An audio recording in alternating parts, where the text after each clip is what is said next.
So let's start by talking a little bit more about the righteous mind. Okay. And I'd like to know more about your conceptualization of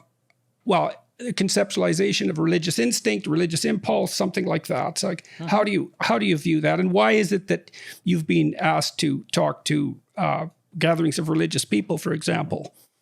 Yeah. So the story that I tell in The Righteous Mind is that humans are products of multi-level selection, which means that for the most part, if you read Richard Dawkins, for the most part, it's selfish genes create their survival machines, animals or plants, and those survival machines compete with other survival machines, and that's what we all know, sort of textbook Darwinian evolution.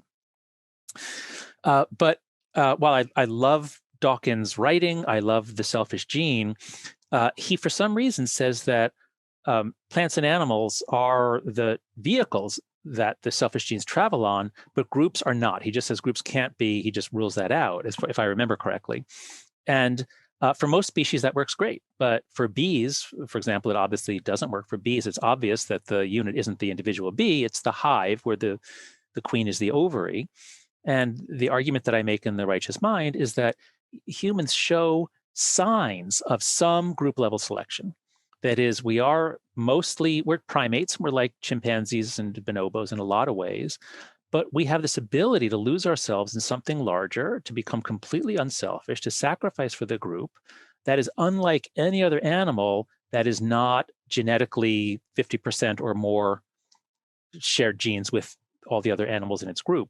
And so drawing on research on early human origins, and especially the period around from like 1 million years ago to 200,000 years ago, it appears that we did live in groups that competed with other groups for territory over all sorts of things, and that often wiped out or killed other groups. And so I think there was some degree of group level selection. We are everyone here on Earth now our genes are not a cross section of the genes that were on this Earth 100,000 or 200,000 years ago. Most groups left no trace, and other groups went on to spectacular success. So the way you see this is not by having an argument about altruism, which is where the argument is usually done. Steve Pinker and Steve disagrees with me on this. Steve doesn't think that group selection played any role. But I think if you look at groupishness or tribalism, why are we so tribal? Why do we love to paint our faces and band together and drink together and do all this stuff for sports? Why do we have these tribal responses? And I talk about my response on 9/11, on September 11th. I had this deep urge to display an American flag. Like, where did that come from? It was almost like a Jungian sort of like thing welling up from my collective unconscious. It was weird, but I had a real urge to display an American flag. But as a professor, I couldn't really do that because people would think I was a Republican. So it's the solution I came up with. Well, it's one way of marking yourself as not a terrorist. Not a terrorist is to what? Fly a flag.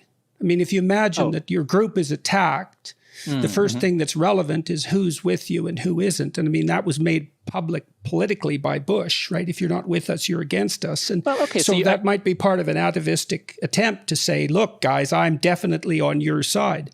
I'm not trying to put it down. Yeah. Well, okay. But but you're suggesting an individually adaptive reason for flying a flag, but you wouldn't need that if we didn't have the groupish tribal thing of let's kill people who aren't going along with us. So anyway, to bring this back to religion, my point is that we evolved in this dynamics of group versus group. And here I follow David Sloan Wilson, in saying, conflict within a group, conflict at any level brings about cooperation at the next level down.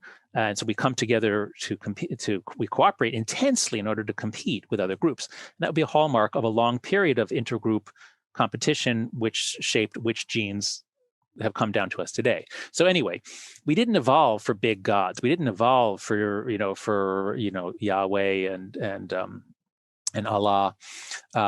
We evolved for little gods and sprites and the god of this river and this tree, and we evolved to worship our ancestors, and we evolved just this really intense spirituality that manifests in a magical world.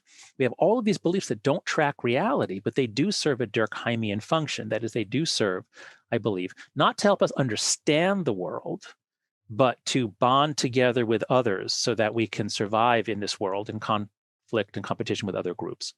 That's the Durkheimian story. And in The Righteous Mind, I was so pleased that I could integrate two of my heroes in the social sciences, which are Durkheim and Darwin.